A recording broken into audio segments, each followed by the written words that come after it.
And then I've had other people, from different jobs who have told me, well, you're really not going to amount to anything, or you're going to fail at this, you're going to fail at that. I've had that told to me so many times. And that lights a fire underneath you. And those are true boys clubs in those environments. And they don't want some woman coming in there telling them what to do.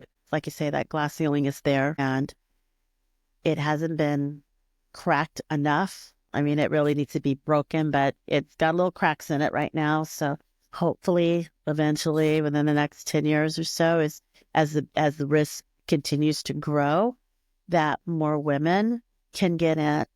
And you really just have to put on your suit of armor. You have to not let it affect you. And you have to keep doing and do your job is what you have to do. You have to not let it. My name is Vida Mabry. I work for PSCB LLC, which stands for Pacific Sunwear and Eddie Bauer. Hey, you've been at PacSun for like 16 years, it looks like. 16 years I have been there. It's been a journey, an emotional journey. Like somebody say, it's been a happy journey, an emotional journey, back to a happy journey, kind of at an emotional point right now with everything that's going on in our company. You mentioned a merger. We did. We actually merged with Eddie Bauer. That happened last year. And a little bit of shouldn't even say a little bit of a change. It's a big change. It resulted in some layoffs for individuals. And it also brought on a bigger workload. Now, besides having Pacific Sunwear and what used to be our distribution center, I am now the risk manager for PacSun stores, Eddie Bauer stores, our distribution center, and both headquarters, one that's in Washington and then the one that's in Anaheim. When a merger like that kind of rolls through, did you have a heads up that it was on its way? We did. It happened, you saw things out there in the paper that kind of alluded to something happening, but everybody was going, well, no, we're fine. And then one day, we're all called in and this is what's going to happen. I was like, this is it. So it'd been like rumors out there, maybe. Rumors were flying. Yeah. You see rumors in the paper. You just see rumors about, both of the companies, things that were happening. Then one day, we had the meeting and it was basically set in stone. This is what's going to happen. That's kind of where the fear and panic went through everybody's, mind. You didn't know where you were going to land when everything was the messaging from the top something like, don't worry, our culture is not going to change. It's just we have this, and it's a good thing. It's painted as a really good, positive thing. It was positive. I mean, it was bad. They told us, but then, just kind of went stealth there for a little bit and then came back and, that was the announcement. There was, going to be layoffs and that, things were going to happen to different people. But again, you just didn't know what was going to happen to you. Yeah, that's scary. Yeah, it's scary. It was a very scary time. You didn't know, am I going to lose my job? Do they have a risk manager? Do they do a better job? Or, is the model not going to be set up that it's going to include me? But I was fortunate. I did get to keep my job, which was a good thing. But yes, it's a lot of work. Not that I'm complaining, but it's just learning a different culture, right. Because we are two completely different cultures. And right now she's wearing a little bit of both PacSun clothing and Eddie Bauer. All right, we'll take a picture and we'll show you guys later. I don't have any Eddie Bauer on. Today I don't. I think I got all PacSun stuff on today. So what would be PacSun? I think we would love to hear before 16 years ago, your story, when where were you born? From high school and where were you born? I was born and my dad was in the military. He was in the Air Force for over 20 plus years. And so I'm a military brat. Hey, is that chair too high? No, I'm good. You're good? Okay. I'm good. Yeah, I like my legs are long, so I'm good. No, I'm a military brat, as I said. And so I was a military brat who didn't get to travel very much. I was born in Sacramento, California at Mayfair Air Force Base. And I have two sisters and my mom, and then my dad who passed away in 2005. My mom is still alive, though. Yay. It's fine. Yeah, thank you. From there, we were the military family, like I said, that didn't get to travel very much. I've only been to Mississippi, Texas, and then we came back to California when I was 5 years old. And this is basically where I've been ever since. Grew up, went to high school. That's kind of good, though. You don't have to move around to a new base every 6 months, right? Yeah, that's what you hear about military families. Yeah, that was the thing. Road show. Then Germany and I envy my friends who can say, I was born in Greece or I was born in Italy. And I say I was born in California. What did your dad do for the Air Force? He was in communications. He worked in a building with no windows, which is still there at March Field. That building is still there, but we always Secret building. It was a top secret building. My dad had, it's top secret clearance. I don't really even know what he did, but he worked in a building that had no windows. You tell us later. Yeah, I don't know. But yeah, then I like I say, elementary school, on base, and high school, and from high school I decided to go to college, and that only lasted 2 years. And because I was just not ready. I was not. No, I really was not. I was not ready. So my dad, he's not paying anymore. You need to do something else. You need to find yourself a job, which I did. I found a job. What was that first job? My first job was, actually, let me go back. My first job was actually in high school, where I worked for the metal shop teacher. And he had a side business? He was writing a book. And I was in I was like an FBLA kid in school, which is the Future Business Leaders of America. So I was really into the business. And so I could type really well on the electric typewriter. Those. Back in the days, well, they had the manual and they had this electric. And this electric one was the one where if you were typing and you made a mistake, you used either the whiteout, liquid whiteout, or you did carbon paper. Carbon paper. You type? How 100 words a minute? I type real fast. Yeah, I am a court reporter licensed by the state of California, and I don't type 100 on this keyboard. 45 words. Yeah, I type really, really fast. But so I worked for him, and I was his like a student assistant. And he was writing a book. So after school, I'd work 3 hours and I would type his book for him. He would come to the business room where we had the typewriters, and he would sit down beside me and he would just watch me type. Oh, wow. And everybody would come to the business center and they would sit in the corner and watch. And what was the book about? It didn't make any sense to me. It was something about electricity and metal and stuff. I don't even know. I mean, bless Mr. Cheney's heart. That poor man, he had like 10 kids. Did it ever get published? I don't know, because he went out on a medical leave and we never did finish writing his book. But to fast forward from there, I went to school. I did work a little bit at the college, and then, like I said, I failed there. Then I went to go work for a jewelry store. Let me back up a little bit here. I had a job right out of high school. My dad told me right after graduation, you need to go find a job for this summer because you need to earn some money. And so I went to Sears. And, the Sears that's on Arlington there in Riverside. Okay, that's still exists. Yeah, so there. I went there. I just went in, and no, actually they used to have this parking lot sale, and I worked the parking lot sale, and that was my summer job. I earned a lot of money. And then I went back there to work every Thanksgiving and Christmas. When I was out of school, I would go back and go work for them. So from there, when I decided not to go back to school, I got in jewelry. So I went to work for Zales Jewelers. Was like my first job, like my 40-hour-a-week job was working at Zales Jewelers. Is that down here? The one it was actually what used to be Galleria at Tyler. So you went from Sacramento and then to Riverside. Then we went to Riverside. That was 5. I was 5 years old when we were in Riverside. So your dad was stationed at March. It was March Air Force Base. Yeah, he was stationed there. I worked at Zales Jewelers, and then I went to another jewelry store after that. My sister at that time was accepted into UCI. So there were times where I had to go back and forth to pick her up and bring her home.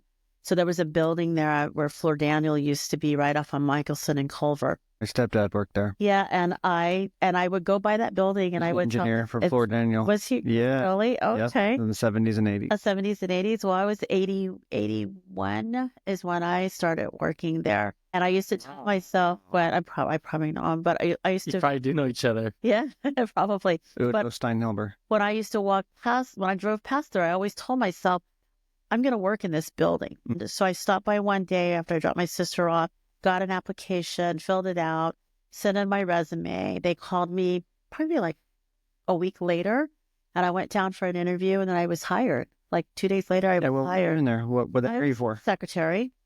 I was one of the department secretaries. Yeah, with those typing skills. Yeah, in the structural engineering department. Working there, I think I commuted in for 6 months, and then I got in a van pool. And then eventually I moved into Irvine after my sister decided she didn't want to live in the dorms anymore. So we got an apartment together. And that basically began how I came to live in Orange County and not go back to Riverside. And you and your sister are very close? We're, sort of, we're sisters. We're it's close, I guess, not like close, but yeah, we're close. She's not in the industry though. No, she's not. Okay. She doesn't work. So, yeah. So at a certain point, you left Fleur Daniel, though, and moved on to somewhere. I left Fleur Daniel, and then from there, I went to, where did I go? The Irvine Company. I was recruited into the Irvine Company. This is in the 80s, yeah. I went to go work for the Irvine Company, and the recruiter who worked at Fleur Daniel went to go work for the Irvine Company and contacted me. We got this amazing job, anything to fill. And so I went there to go work for the Irvine Company. I stayed there for like 10 years. I stayed at the Fleur Daniel for almost 10 years, Irvine Company for almost 10 years. And then from there, I went to go work for TRW. Well, you've been at big companies. Yes. Every single one is a name brand. Has been big companies. So I went to go work at TRW, and there at TRW, I was a secretary. And when they call them secretaries, now they're administrative assistants. But from there, I went and moved over into their AP department. So I was in accounts payable there for a while. And from there, I was laid off because they outsourced their accounting department. And I'm glad I did, because I didn't really want to go with this new company. And then I just started temping for a little bit of time. In between there was a marriage, and there also and resulted in a divorce. So kids? No kids. 3 dogs. Those are my kids. I got furry kids, but no human children. So TRW, and that's where basically I just kind of started to get my life together. I had What age was this? Let's see, how old was I? I have to do math in my head here. I'm going to say, how old am I now? Back up. You're in your 20s? Yeah. Likely? Yeah, I am. So I was probably 20, almost 30 maybe. Yeah, and done a lot by that age. Yeah, I'm about 30, 31, 32, something around that age that I am. And I was thinking like 31 is what I was. And then from there, I decided that it was time to go back to school. And so I was temping. I was doing temping. I started temping and doing temp work, but in the process, I decided to go back to school and get my bachelor's. Wow. And where was this at? University of Phoenix. Were you nervous at all about that? Because your first attempt at college kind of didn't go your way at that time, but maybe it was just a timing thing. It was a little bit, but if you know how University of Phoenix is set up, it's set for working adults. So it wasn't really online too, right? And actually, I was in brick and mortar at that time. It was brick and mortar, so it was a little nervous, because you are back with people you don't know, and you're having to give presentations which you're not used to doing. But I trudged through, and I got it done. And so I got my bachelor's, and in between there, I met my husband. Well, he's my husband now. We've only been married 5 years, but we've been together, 27 years. Oh, wow. Wow. So I met him. Why would you get married after 27 years or 22 years? 22 years. Thank you for that. Yeah. It was 23 years we were together, and then that's when we decided to get married. How did you pull the trigger on actually getting married so many decades? Because he retired, and if you think about it, at that point in life, we need to protect ourselves and, protect ourselves against family, protect ourselves against anybody who wants to take anything from us because we're at that age. And if you're not married to somebody, but let's say that you own a home together and you have your bank accounts and stuff together, if something were to happen to you and you got sick, and let's say your girlfriend, she doesn't have any say so over what happens to you. Your family comes in and your family can take control and push you out the door. We didn't want that to happen. That's a good point. And so we decided you want to avoid probate court. And that too. So, we set ourselves up, and, plus him retiring, just have medical insurance. So we got to take care of that too. So you convinced him by saying that to him. I'm like, I need my ring too. I need my ring too. He actually convinced me. Oh, okay. It wasn't me. I was like, nah, I'm not getting married. I'm done. But yeah, he convinced me to get married. So usually after one marriage, you're just like, I'm not going to get married again. Yeah. But he convinced me. So we got married like 5 years ago. So congrats. Yeah.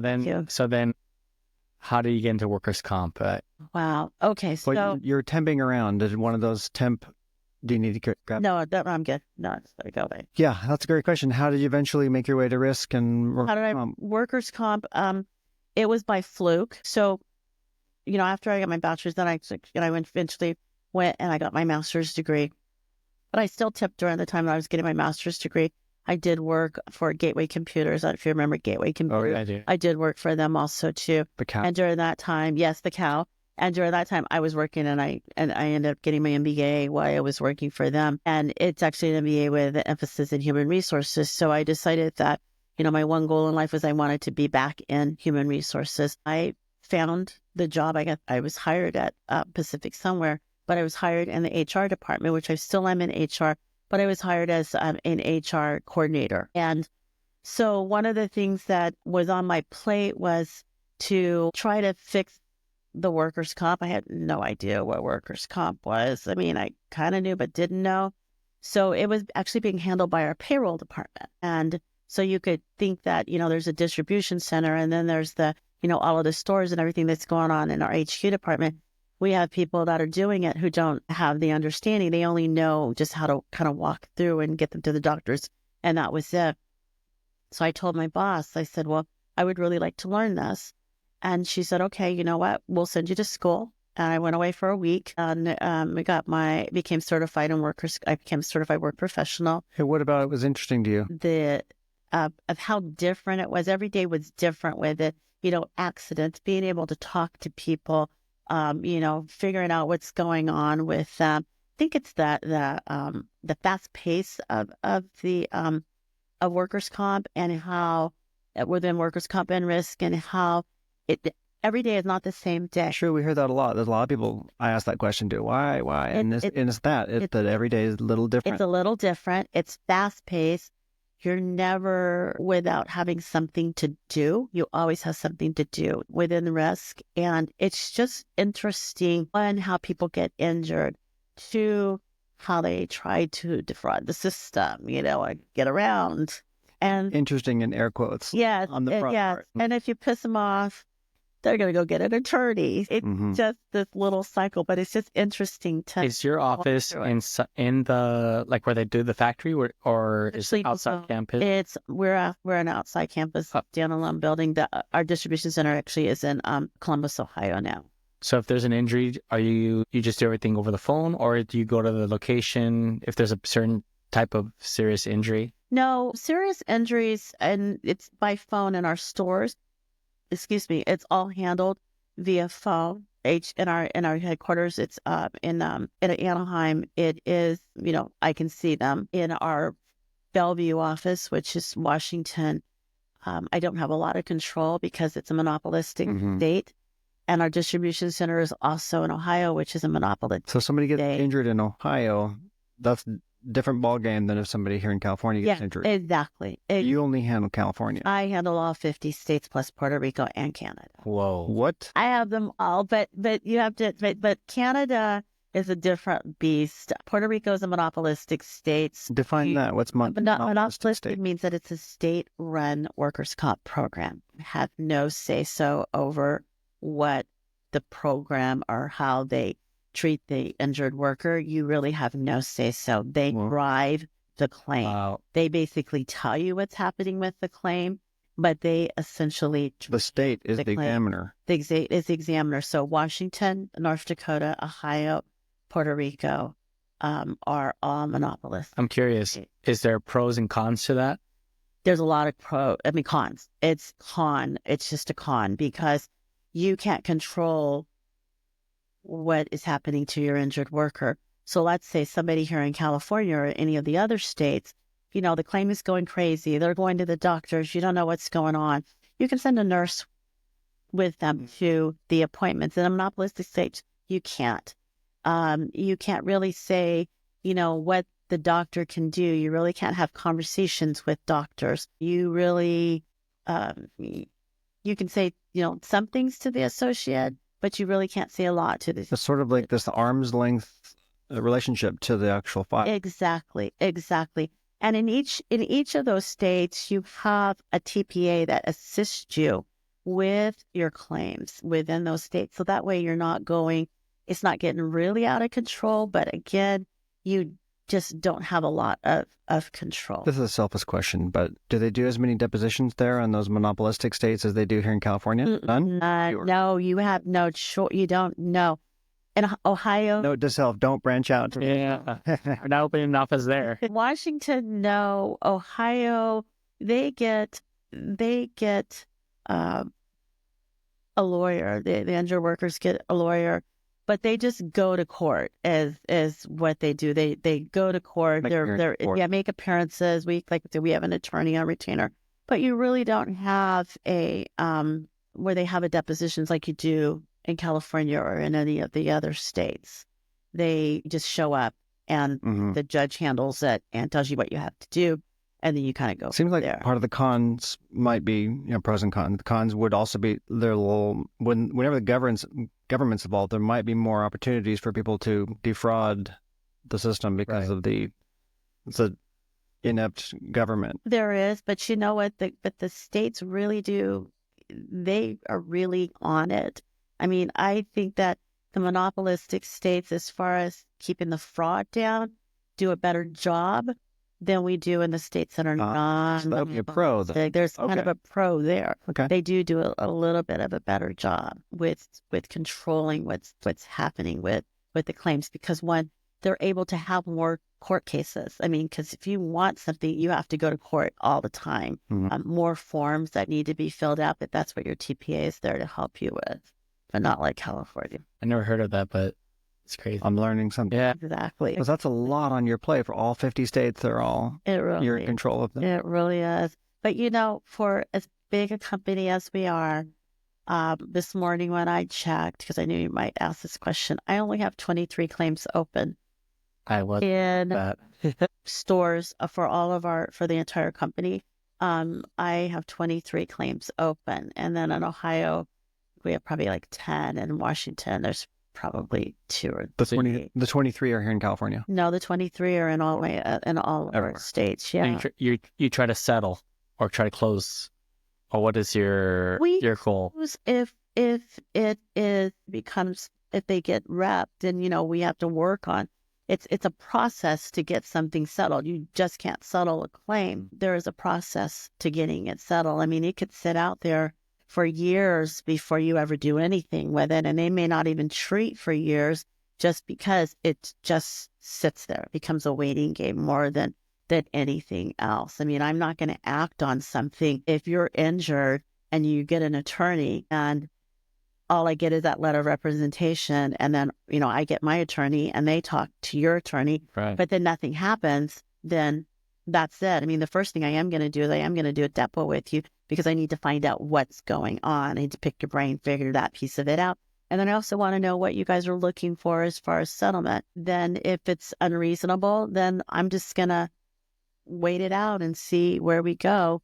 And if you come back to me, and it could be 1 year, 2 years before you come back and say, okay, you know what? I think now I want to try to settle my claim. And then we have to kind of go through the process again. And hopefully this time both parties can come to a mutual agreement and then we can settle. What is like the typical injury that you guys deal with at your company? Falls from ladders, cuts from box cutters, trip and falls a lot, trip and fall over things that maybe be And these sitting could on the come ground. from the retail people or also the manufacturing side. Yeah, factoring side, lifting, pushing, pulling. Yeah. And they do get, a lot of lacerations. They get, sometimes they get burns if they're in the maintenance shop, they'll get a burn.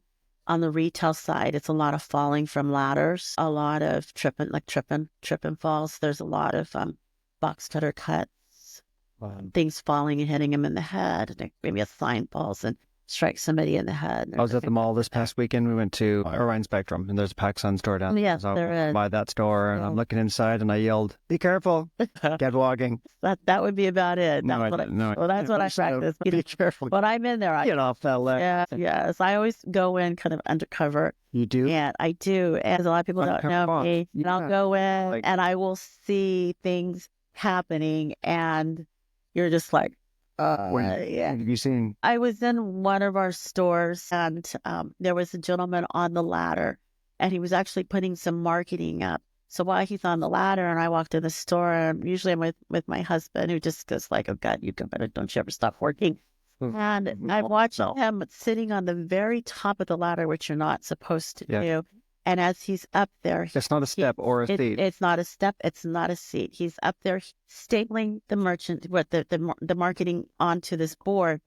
And instead of getting off the ladder, he is on top of the ladder, and he's actually moving. He was rocking. It's like shimmying. He was shimmying it, and it's a 12-foot ladder. And I'm sitting there watching. So instead of getting down and moving the ladder, It's too slow. Yeah, Wait, that's that's he was an acrobat. Yes, he was. So that was the manager happened to be in the store, so I introduced myself, and I said we need to talk, and we had a conversation. Then I sent a quick text message to the district manager.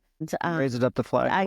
I did. I had to, because it was so Training needs to be a little bit more tightened up. Yes, exactly. And it was just, a conversation that they needed to have, that, look, ladder safety, you can fall. That could have fallen on somebody else. 500 different things could have happened there. So, yeah, and I've been in. You're like a super sleuth, too. I am. I watch, but you know what? I'm not super sleuth just at our stores. I'm super sleuth every place. I will see things happening. I was at an event, and I was in this like a hall, like a conference hall type thing. And I was going up the stairs. It was just like a little stairs, but the railings were moving. And I thought, this is dangerous, because they were wobbling so much that if somebody really touched them, they could really fall over. So I went, and I'm like finding a manager, and I'm like, look, this is so dangerous. You need to fix this. And he just looked at me like, lady, I don't have time. It really was like, I don't have time to listen. I'm like, but you don't understand. This is so dangerous. But yeah, I will call out things if I see them. I call out things with my husband. He does just like stuff at home. One day. And I kind of wonder to myself, after I saw this one thing happen, what does he do when I'm not here? And I happened to be home. I was in the kitchen, but I saw him take the ladder. It's always a ladder. And it was a ladder. And then I saw him take a chainsaw. And I thought, because he was coming past the window, and I thought, where's he going? And what is he doing? So then I go out and I look, and we have a pool, and he has the ladder up by the pool. He's got the because he had the extension cord in his hand too. So he had the extension cord. That's an electric chainsaw. And it's an electric chainsaw. Oh no. And so I see him on the ladder trying to cut branches from the neighbors that were hanging over into our yard, and he's right by the pool. I mean, the ladder, and I'm thinking, okay, pause right there. Anything that starts with a ladder, a chainsaw, electricity, and water. Yeah. Can't go well. It can't. I was like, what are you doing? And he's like looking at me, and I said, I unplugged it. And I said, get off there. I said, don't you understand that you could fall and you could kill yourself and blah, blah, blah. And so I'm always trying to teach him safety. Common sense. Safety. I mean, we went and we got a new weed whacker the other day. So I put it together for him, and he was out there fiddling around with it. And he's like, well, I'm going to test it out. So that I see him out there test it, looking at it. I see him plug it in. And then the next thing I know, I see him doing this. And I'm thinking, while it's on? It was plugged in, so there's electricity coming. Also trying to read looking at the bottom. Read the label. Oh, he's looking to make sure that the wire on the weed whacker was Spinning. it was incorrect. Well, it didn't need to spin because if it had spun, it would have cut him up. Yeah. I'm like, are you serious? I'm out there plugging it again. I'm like, if you're going to fiddle with your tools, you need to make sure you don't have electrical current going to them while you're fiddling around Yeah. with them. So I'm curious, backing up a little bit, I noticed that when you're talking about, you guys got married because there was, I'm guessing there's something that happened, or He retired. and you were talking about being sick or something sick. Did something happen, or? No, it's just that, we were thinking that, if something could happen. could Oh, okay. happen, that you never know. Right. Let's just say you're with your chainsaw next to the pool and you fall. Right. Let's I just don't say know. Exactly. Maybe. Yeah. you should get married and the paperwork in order. She saw that happen. I don't want someone taking my house. Exactly. I need to make sure everything's okay. Yeah. My husband's actually from Mexico, so Okay. his family is from Mexico. They're amazing people.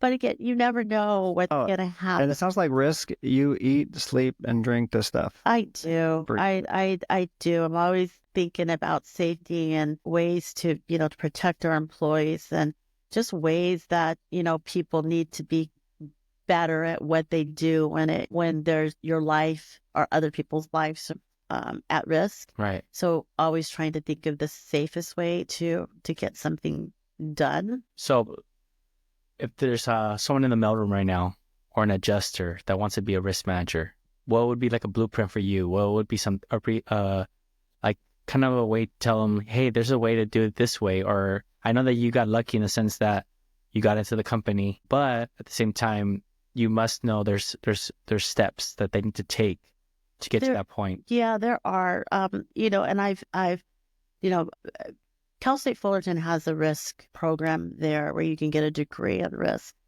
And I've gone there and I've talked before with those students there. And one of the things I tell them is, if this is what your passion is, then intern someplace, because don't expect that just because you received this degree that you're going to go out there and find a job in risk. You're not. Risk is probably one of the hardest things to get into.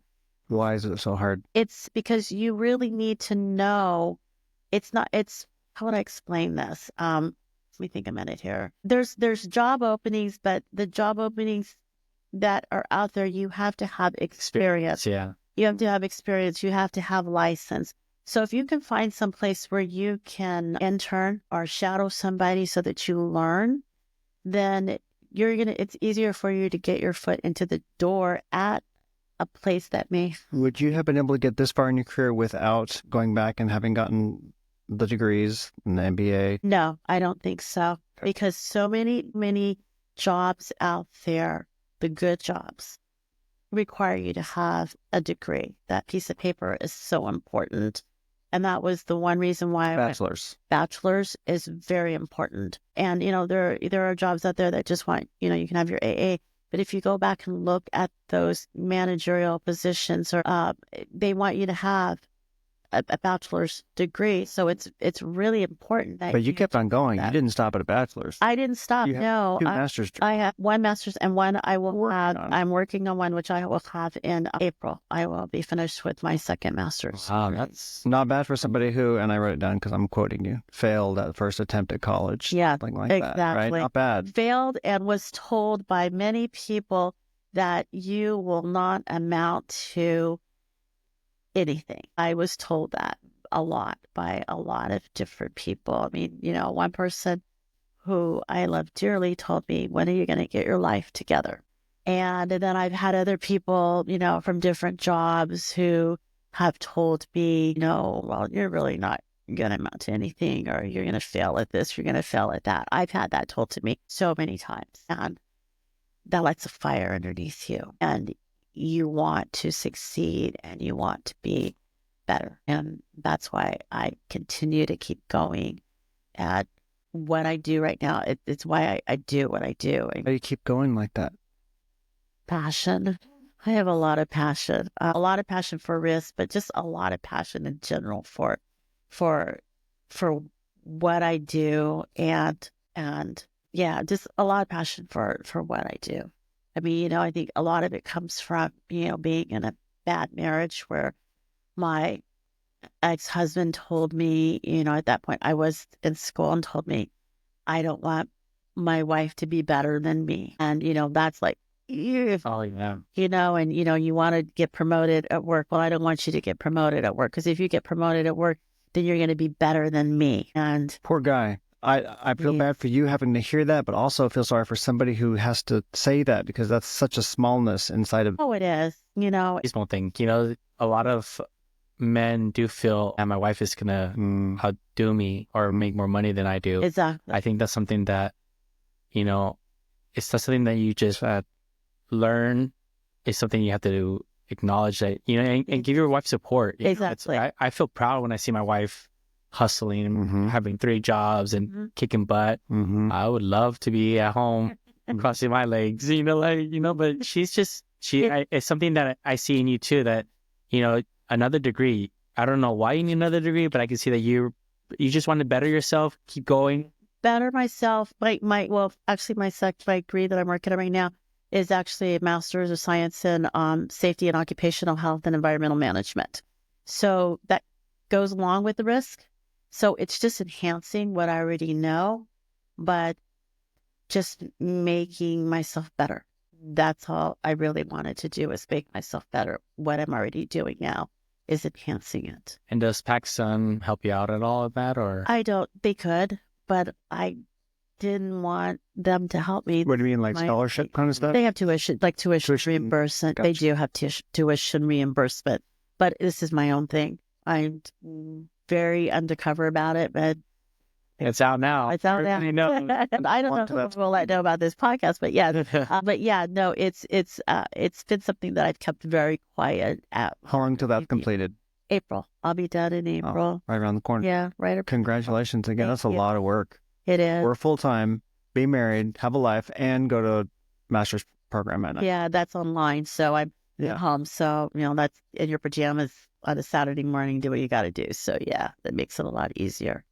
What an amazing story, in the sense that you've had people trying to hold you back. A lot. And you've, What do those people say now? They're looking at you. Oh yeah, have you been able to, get a reaction out of them?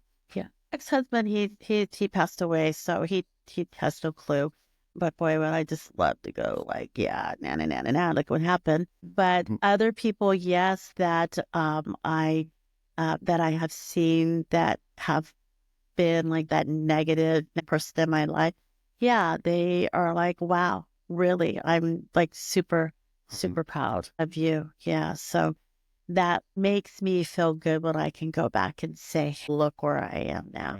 I remember for the court reporting exam, it was very difficult for me. It took me forever. I was not a natural at going to court reporting school, and then the test was super hard, and I failed it twice, and they only gave the test every 6 months back then, so I would wait another 6 months to take it a third time, right? Well, somewhere in there, somebody, a relative, said, hey, you getting ready to fail a third time or something like that. Oh. And it kind of like really stuck with me. It hurt my feelings. Exactly. He doesn't even remember saying that, though, because I brought it up to him. He said, He doesn't remember. I not only passed, but I became one, and I started an agency. Exactly. Good. So hopefully to the people in your history, it was like off the cuff and they didn't really mean it. I don't know. Yeah, no, I think it's more of, sometimes people just don't like to see other people be successful. And, you think those people are your friends. And then that's when you find out really who your true friends are, when there's good things happening in your life and they're not there to really support you. They call haters. They are. They really are. And I found that out as I've, become an adult. You usually surround yourself with those people. I can only say I could probably have a handful of friends. And those are the ones I trust. Right. The rest of the people that, who thought they were my friends, they're no longer my friends anymore. I don't really, it's not a phone call or a Facebook post or anything like that at all. My friends are the ones who want to see me succeed. They're the ones who are there in your corner for, good, the bad, the ugly, and, vice versa. I'm there for them, good, bad, ugly. If it's a phone call, yeah, they're there. Correct. No, they're in your corner helping you out. Yeah, it's crazy. Have you had a lot of mentors throughout? No, I can honestly say I do not have a mentor, and I've never had a mentor. I don't trust people in that way to have, people. It's true. It does take a vulnerability. It does. It really does. And, I trust, but I don't have a lot of trust. Is that because of your ex-husband or Even before that? I think maybe even before that. But, like I say, in the job world, especially in risk, there's not a lot of people out there who look like me that do what I do. That within itself is really hard to find somebody to mentor you. I mean, risk is a man's world. I mean, women are now starting to penetrate that world. People of color are just now starting to really get involved in that world. It's it's hard. I'm thinking to myself, who would I? Especially back then. Now it's amazing. Now it's it's diverse. It's a very diverse group of individuals, because now those older men are starting to leave. Right. And as they leave, the other people are starting to come in and especially at the point where you're at. Yeah. And they're starting to be those leaders now. You say, God, I'm like a good point, because you can still continue to keep moving. And basically get someplace and not have somebody there at the top who's not going to lead. The cool part is now you could be you could be a motivational for somebody else, that doesn't feel like they can get to your point. Right. Now they can see, there's someone else that could be, I can become that. Yeah. There's more hope. Being strong. I have a strong personality. I have a strong, I am, really a strong woman. And that really does put a lot of people on defense. A lot. People are afraid of that. They are. Oh, yes, they are. They really are. They honestly think that, you should be meek and mild and in the kitchen. Really, a lot of men think that. And still? They do. In 2019? In 2019, there are a lot of men who still think that way. Yes, there are a lot of men who still think that way. And I am not that person. I mean, I barely know how to cook. I mean, I can cook, but, I'm not in the kitchen. We order out. Go find some place to eat. I mean, my mom is that mom. She was the mom who, was in the kitchen, cooked. We had the meal. We sat down. We ate dinner together. That type of family. That was my mom. And as my husband, and same way with his family too. But as times change, that is starting to, it's less prevalent out there in society. Now, you don't see those types of women out there anymore. The same thing in my house. My wife, she when we were wife works full time. We're house shopping, and she's like, "This kitchen is beautiful. This is what I want, my dream kitchen."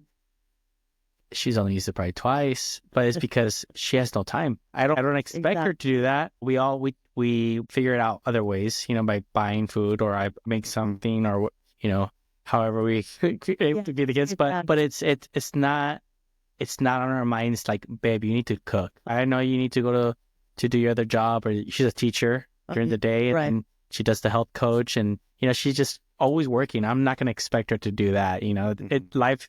I think you're right in the sense that we have to have a different mentality. Exactly. Not force somebody to do something because they were told that's the right way to do it. That it's not. Exactly. We're all equal, and we all need to do what we can to go forward. Exactly.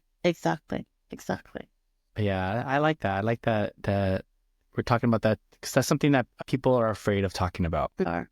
And it's something that, like you said, change is hard. It is. Change is hard for people that are already up there and they see a threat. They see, this is gonna affect me. Yep. This is gonna affect my golf club or whatever. That would be true. Yeah, that would be exactly true. The boys club.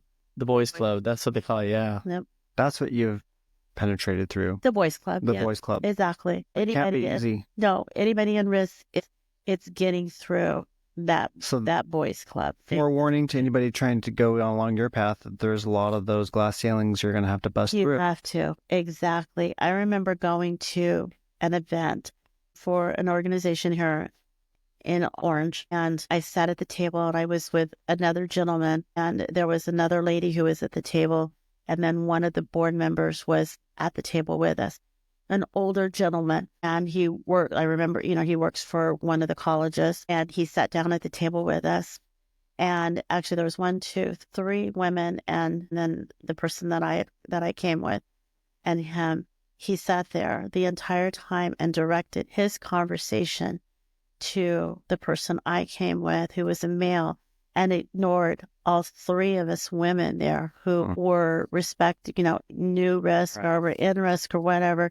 He ignored us completely. And no eye contact, no contact, no conversation. We were talking to him, only gave his business card to the male, and only asked him because they were having a golf tournament. And you know what? We'd like it if you'd come to the golf tournament, bring some balls, something, I don't know. And the one lady next to me, she goes, I golf. And he just kind of went, oh, yeah, okay. Proceeded to keep on. And we were sitting there and I'm going, okay, what's this guy's name? I don't know. I'd love to call him out. But yeah, we didn't, it was that, and he was in risk, and it bugged me. I thought, wow, do you treat your staff this way? And I did call him out with another board member who in that moment or later on? Later on, I one-on-one with the other board member. Not to him, I said it to her. I said, look, I understand that when you guys have these meetings that the board members sit at every table. I said, what I don't appreciate is this person sitting at our table, ignoring us and only talking to the male that was at the table. And what she told me was, yeah, we've had that said to us before. About him. And I'm thinking, well, obviously you have, and I'm like, obviously you haven't said anything about it. And I said, well, honestly, I said, if you want people to continue to come, I said, then you really need to take care of the problem. Right. And, and maybe have a conversation with him. So I went back a few months ago, and he was there again. He sat down at the table, and I don't even think he really remembered who it was, but it was a table of nothing but women. And he was the nicest person I've ever met in my entire life. Completely different. People can grow and change. Yeah. I guess maybe some, but it had been like a year since I had seen this guy. But he still he was still on the board. But yeah, he gave us his business card. He talked about stuff, and each one of us, and I thought, well, good, because that's what you really want, right? Not to spank the guy and have him cower off. And I mean, he's probably raised a certain way. That's not an excuse, but exactly. Without some corrective measures along the way, in a helpful, constructive way, your comments were, then that's great. He learned some new tricks. Exactly. An old dog can learn new tricks. Yeah, in risk world, I think we need to get better at what we do in risk world. But I say, it's like you say, that glass ceiling is there, and it hasn't been cracked enough. It really needs to be broken, but it's got little cracks in it right now. So hopefully, eventually, within the next 10 years or so, as the risk continues to grow, that more women can get in. Yeah, that's a huge deal. Exactly. That's one of our friends, Angel Chagola. Yes, Angel. She's with a pro law firm, and she that's one of her biggest things is it's not necessarily let's divide the room. It's allow there to be a way for more women to get in. Exactly. And it's not just in, because there are women in, but right at the highest levels in, right? There are women, yes, in the highest level. There are women in. Risk it's all over. I mean, in some of the hottest places to have jobs right now, as far as risk is concerned, are on those construction sites and like the petrochemical plants and those types of things. And those are true boys clubs in those environments. And they don't want some woman coming in there telling them what to do. Is it because they feel that you guys won't understand what's going on, or just because that's their baby? That's their baby. That's the boys club. And, it may be in all of its inappropriateness. I don't know. But a lot of that, does go on there, but then you've got some women coming in and then you've got to change everything. Exactly. So I did work for a stucco company here in Orange, in the city of Orange, and I was there for like 9 months on Boys Club, and having to go in there, and I went in as the director of operations for them, and having to go in and seeing how they worked, being a woman of color, and first thing I had to do was get sexual harassment training in place. Because it's rampant. It was rampant, out of control. I mean, people would walk in and deliver samples, and you'd hear the wolf whistle, and and them saying stuff, and it would just be, oh God, they'd say things in Spanish, and maybe the person didn't understand. I'm thinking, I understand a little bit. I understood what you said. Yeah, this is not good. So, you have to go in and change. And then you have this woman up there telling you, you can't do that. You can't whistle. You can't, they're like, what? Who is she to tell me what to do? And then you have to kind of start explaining the laws and, this is going to get you in trouble type thing. So yeah, it's hard. It's a hard thing. And that's what they're trying to protect in a sense, but they just need to realize it's not the 1980s. And I mean, not saying that's an excuse, 1950s, but just saying, there's laws, like you're saying, you can get in trouble. We need to change. Yeah, I'm trying to protect you. Yeah. By having a course. Did they listen? They did. They really had to change their behavior. Yeah. When you put it out there that you can get sued, not only the company but you, then that changes your mind. It changes, quickly. The thing that you worked for. Exactly. Hey, what are the rules now? I heard that the law changed here in California. All businesses have to provide an hour of sexual harassment training every year. They do. Where does one go? Because it's my duty to put that on, right? I've known for a few months, but I haven't researched. Where could I go to get that 1 hour of training? Online. You can buy it online for your company. Our company purchased it. I did it online. I was sitting at my desk. Logs in to watch. You log in. Everybody has their individual login, and you log on, and you have to list. You watch the video, or it was like an hour that I had to watch, and you answer questions as you're going along, and then you get to the end, and then it tells you if you passed or you failed. Good. By the end of this year, right? People have to do it, or is it what? I forgot. I'm not going to wait that long. It's already September. I think you need to have it by the end of the year. Everybody has to have sexual harassment training. I just heard about it today, actually. Banal law firm, they provide those classes too. Oh, good. Okay. And the easiest ones to do are just online. You don't have to sit there and listen to somebody tell you. I know. Just do it online. It's like traffic school. Yeah, exactly. Hey, big changes are afoot at work, with this merger and stuff, and it hasn't been easy. How are you holding up through it all? You said some people had to be let go.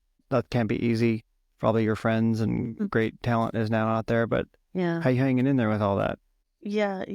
You just have to keep going. I mean, like I said, I've worked at some large companies where there have been some major layoffs, and with lots of people exiting the door, and you really just have to put on your suit of armor, and you have to not let it affect you, and you have to keep doing and do your job is what you have to do. You have to not let it affect you.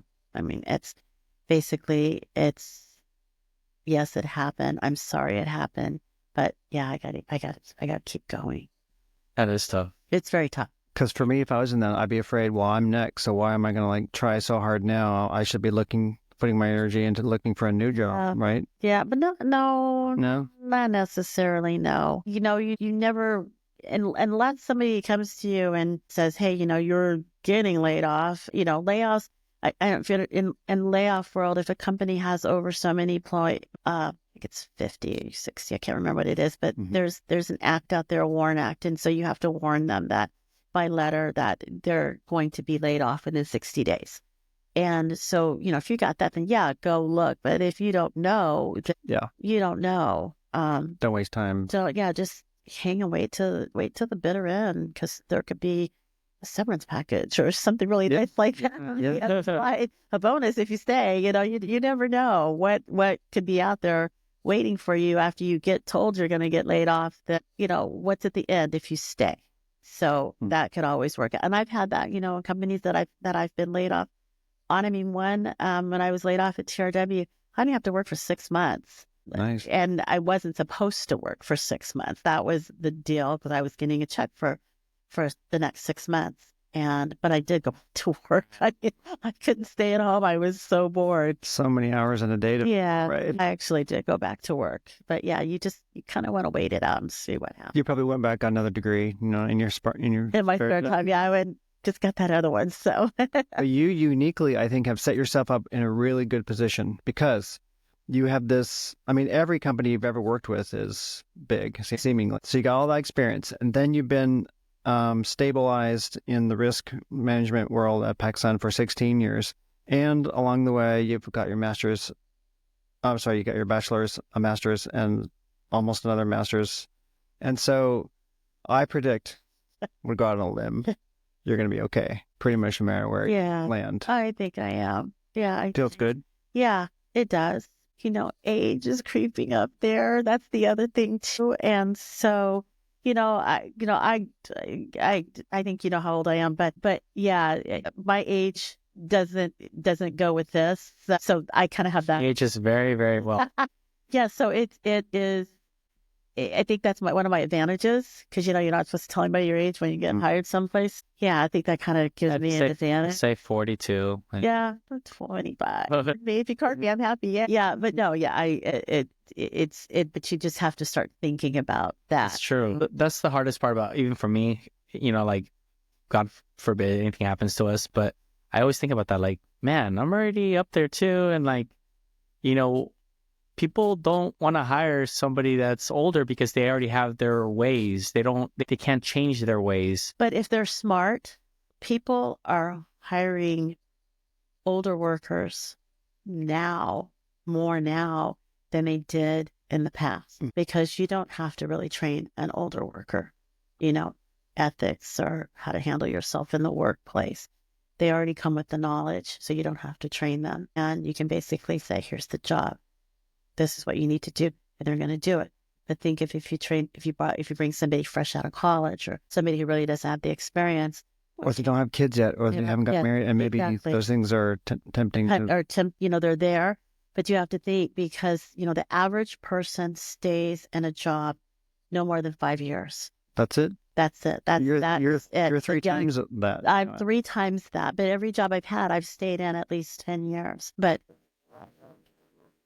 the younger millennial crowd they think that, I've got this job, but if I'm going to get bigger, better wages someplace else, okay, it's time to go. And then you find out the grass is not always greener on the other side. That becomes a stigma. That's Todd saying right there. If you keep moving, keep moving around. But if you go out on LinkedIn and just start looking at just randomly start looking at people's things, you will see the average of jobs is between 3, 4, 5 years, and then they're at another company 3, 4, 5 years. And I think to myself, how do you even make an impact in 3, 4, 5 years? You really can't. But you just keep moving around and around and around, and I can't do that.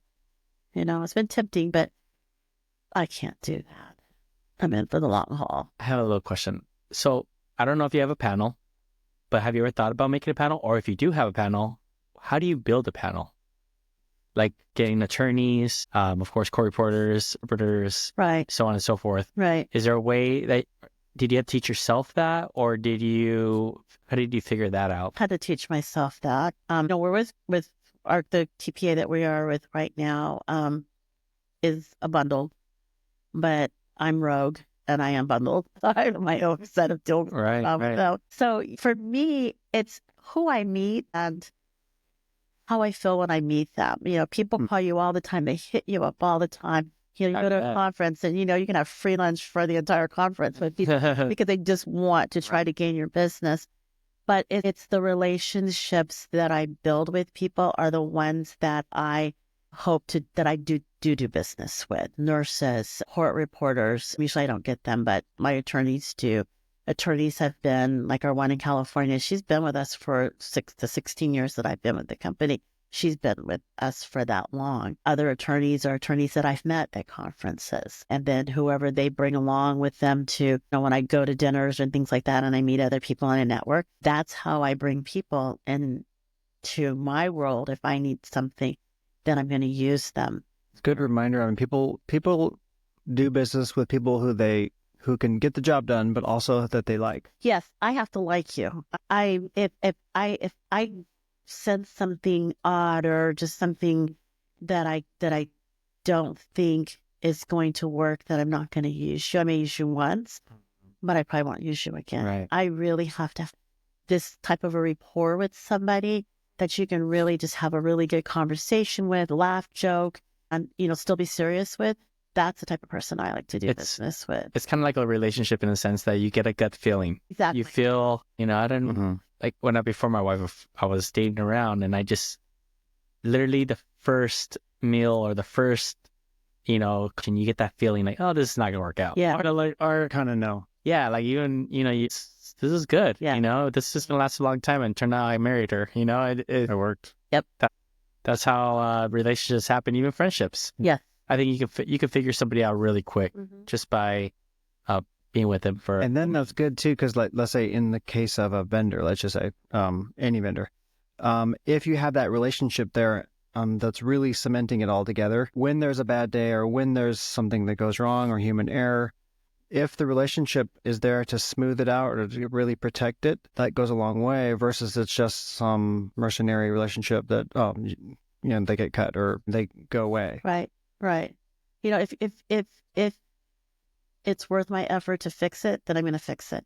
But if it's to where I just think this is not going to work, I'm not going to work it out. I'm just, you're done. I wish you to the cornfield and that's it. We're done. And I will find somebody else that could probably do a better job because there's a lot of people out there. There's a lot of people out there. So I think the ones that we have that I do use are the ones that I trust and will not go anyplace else because they're the ones that do the best job for me. Especially the ones that have been there for the last 16 years. Oh yeah. They know exactly what you're looking for and they're not gonna try to cut that. Exactly. That's important. Yeah, it is.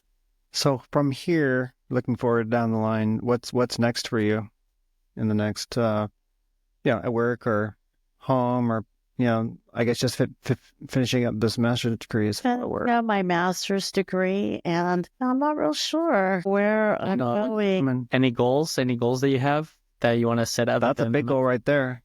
School is the goal. I mean, I've set my goals. I think I have completed the goals that I want. I mean, I have one more goal, and that is to pass the certified safety professional. I really do want to become a certified safety professional. So once I'm done with school, that'll be the next. You'll do it. Be the next thing that I do, and then from there, I'm pretty set on what I wanted to do for school. My husband tells me, "Well, why don't you get your doctorate?" I'm like, Speaking of, I have a goal.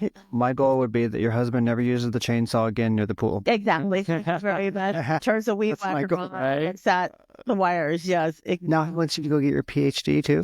He's asked me if I want. Talk about the difference between the first marriage. Yeah. Yeah. He seems like he pushes you to do. He did, and I was accepted into law school. He realizes you guys are a team. So if you get a PhD, it's kind of like, well, by inference, he has a PhD. Yep.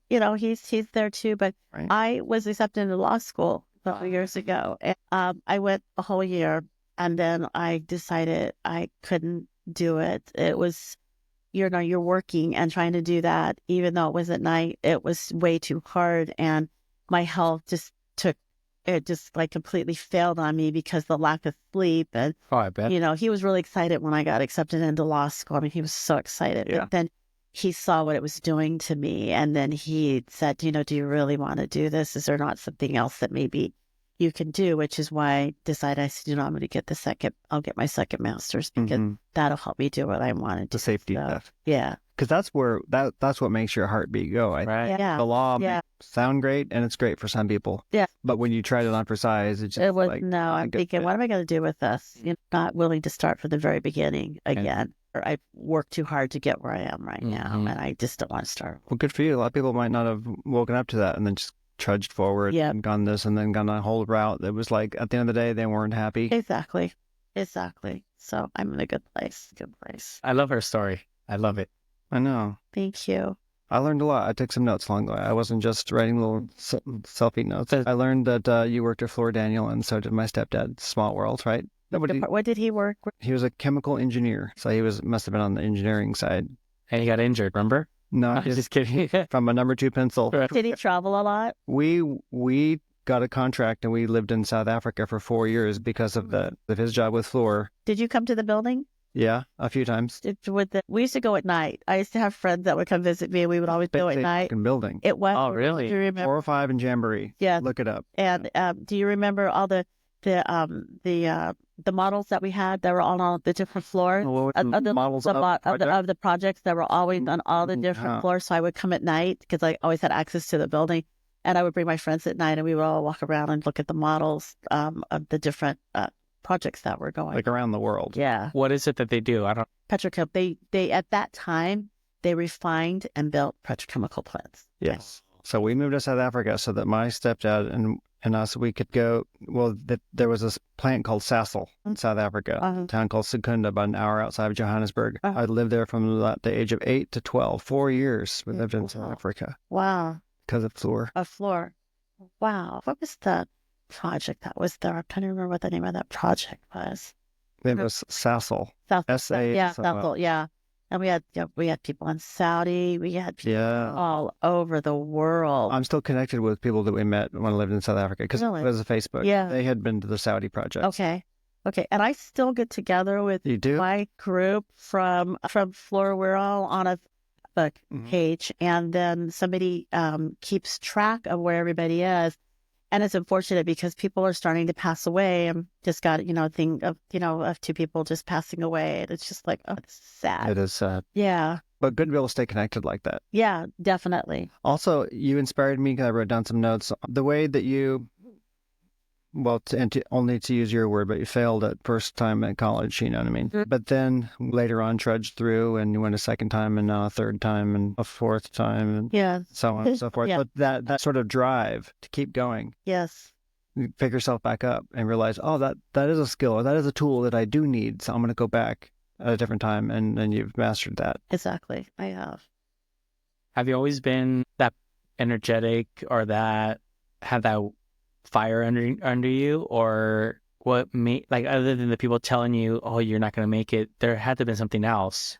I have, and when I was married the first time, I just lost it. I mean, really, honestly, I just lost the will really to do anything.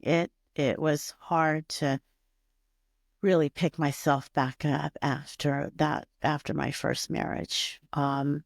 My husband now, Henry, he was really that driving force that really just kind of took me out of that rut and really started making me feel better about me. I think because you lose, your self-esteem, you lose your composure, you just lose everything. Right. But he really was able to get me out of that funk and get me back to a really better place. What a good teammate. Yeah. Henry. He really is. Good job, Henry. Yes, my little Enrique Alonso. He's a good guy, a very good guy. And your 3 dogs. You have 3 dogs. One of them just got surgery. Yeah, my little Coco Chanel had surgery. And then I have my Elizabeth Taylor. And, nice name. And I have my Minnie Mouse. Minnie Mouse. Yeah. What kind of dogs are they? Minnie is a rescue poodle. She's like a little rescue mixed poodle. Coco Chanel is a Maltipoo. Elizabeth Taylor is a Yorkie.